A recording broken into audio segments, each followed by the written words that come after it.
رفته بودیم قهوه خونه ولی آباد چای بخوریم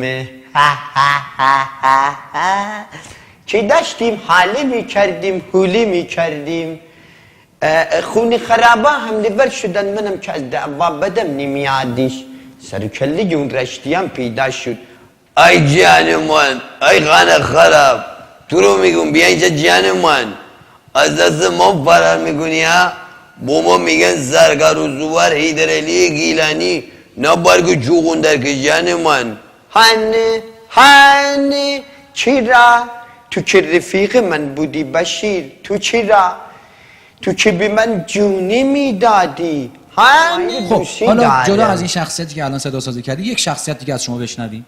آره بشنوین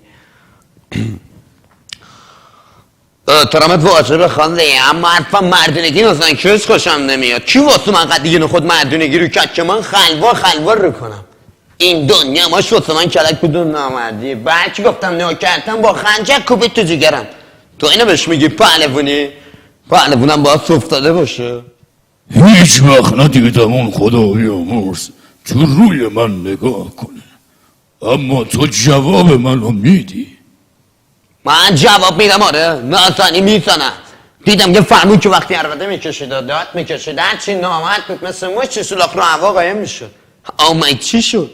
3 تا نامرد 3 تا از خودم بیخبر اونا رو ما فرستادن زیر خاک من همین کار رو میکنم. اما مهدی جان حاضری آماده هستی که یک کار رو 2 نفری با هم اجرا کنیم؟ چرا که نه من این فرصت طلایی رو هیچی وقت از دستی نمیدم. علی بیداری؟ مثل این که آره یه چیزی ازت بپرسم راستشو میگی؟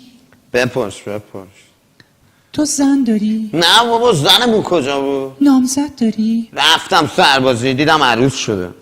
پس چی داری؟ یه ننه و یه خونه گرایی. یعنی تا حالا عاشق نشدی؟ نه بابا نه قربونت عشق کنم تو از کدوم قصه ای که خواستنت عادت نبودنت فاجعه بودنت امنیت اهل هر جا که باشی قاصد شکفتنی توی بهت و دغدغه